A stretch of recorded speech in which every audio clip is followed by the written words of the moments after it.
Good evening po sa ating lahat. Welcome back sa aking YouTube channel and this is Miss J Diaries. Ang kwento po natin ngayong gabi ay mula po sa sender na si Alien. At ang title ng kanyang kwento ay Sa likod ng lahat may multo ng pag-ibig. So ito ang kanyang kwento. Dear Miss J, hindi ko alam kung tama bang isulat ko to. Pero sabi mo nga sa last episode mo, minsan ang hindi masabi, kailangang isulat. Kaya ito ako ngayon nagsusulat. Hindi para humingi ng tulong, kundi para lang may makabasa, may makarinig o may makaalam. Ako po si Alien, 28 years old. Freelance photographer at mahilig ako sa mga abandoned places, sa mga old churches at mga lumang bahay na may kwento. Pero hindi ko akalain isang kwento ang babago sa lahat ng alam ko. Isang kwento ng pag-ibig at ng multo. Si Lyra ang pangalan niya. Hindi ko siya nakilala sa haunted house o sa sementeryo. Nakilala ko siya sa isang art exhibit. Siya yung tipo ng babae na tahimik pero matalim ang mata. Parang laging may iniisip at parang laging may tinatago. Nagkakilala kami habang pareho kaming nakatitig sa isang abstract painting. Isang babae na parang nasa dilim, may hawak na papel na may sulat pero hindi mabasa.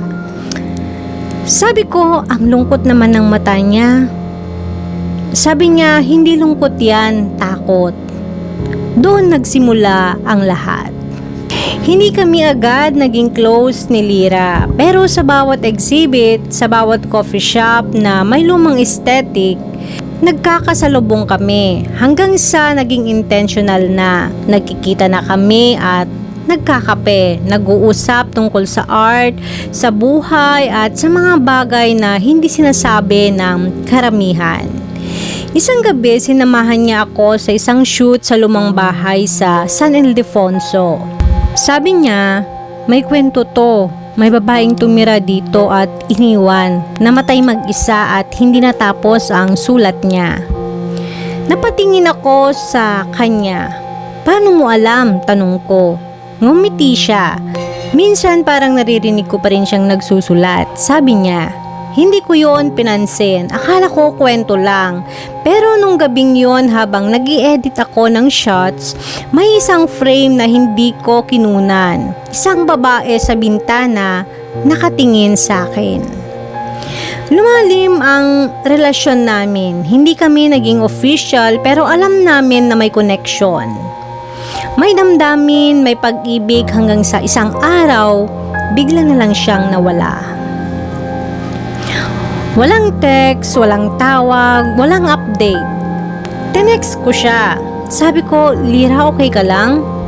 Pero walang sagot. Tumatawag ako. Please, sagutin mo naman. Pero wala pa ring sagot.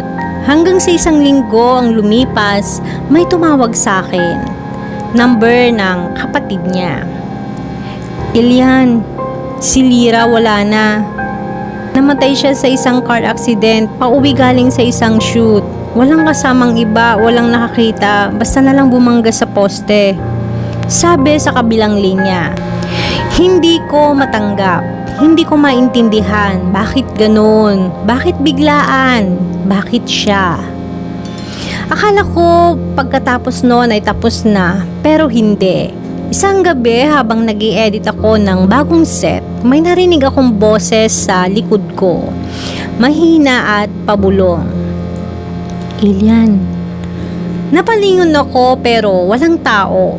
Kinabukasan, may dumating na sulat sa email ko. Walang sender, walang subject pero may attachment. Isang photo. At ang nilalaman ay ako. Sa lumang bahay pero may babae sa likod ko, nakaputi at nakatingin. Hindi ko naman kinunan yon. Sinubukan kong i-ignore. Pero gabi-gabi may naririnig akong footsteps, may amoy ng pabango ni Lyra, may tunog ng camera shutter kahit hindi ko naman pinipindot. Isang gabi, may nahulog na sketchpad mula sa shelf. isang drawing, yung painting na tinitignan namin sa Cubao. Yung babae na may hawak na sulat pero this time may luha na sa mata niya. Doon ako napaisip, baka meron akong hindi alam. Baka may tinatago si Lyra or baka may connection ng lahat. Binalikan ko ang lumang bahay sa San Ildefonso. Kinausap ko ang caretaker, sabi niya, may babaeng tumira dito noon, isang artist. Tahimik pero may nobyo siyang photographer. Iniwan siya, namatay siyang mag-isa. Napatingin ako sa lumang larawan sa dingding. Isang babae, mahaba ang buhok at malalalim ang mata. Si Lyra nga. Hindi ko alam kung paano pero parang siya yon. Parang siya ang multo ng bahay na yon. Parang siya ang babaeng hindi natapos ang sulat. Miss J, hindi ko alam kung maniniwala ka. Pero ito ang totoo. Mahal ko siya hanggang ngayon. At kahit multo na siya, nagpaparamdam pa rin siya. Hindi ko masabi sa kanya noon. Hindi ko nasabi na mahal ko siya. Nahanda akong tanggapin ang lahat. Na kahit may madilim siyang nakaraan, hindi ako matatakot. Pero huli na. Kaya ito ako ngayon nagsulat sa iyo, Miss J. Baka sakaling mabasa niya, baka sakaling marinig niya, or baka sakaling kahit multo na siya, maramdaman niya pa rin ang pag-ibig ko. Lyra, kung naririnig mo to, kung binabasa mo to, gusto ko lang malaman mo na mahal kita. Hindi ako natatakot at hindi ako aalis. So dito nagtatapos ang part 1. Kung nais nyo pong magpa-shoutout sa next natin na video, mag-comment lang po kayo sa comment section at kung taga saan po kayo. And kung meron kayong mga kwento na nais ibahagi or nais na ikwento sa ating YouTube channel, pwede nyo akong i-message dyan sa email na naka-flash po sa ating screen ngayon or sa aking FB page na naka-flash din po sa screen.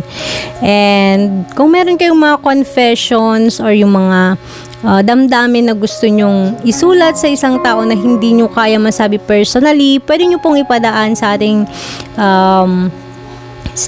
ating channel, Miss J Diaries. At yung part 2 po ng kwento ni Alien ay para po sa susunod natin na video.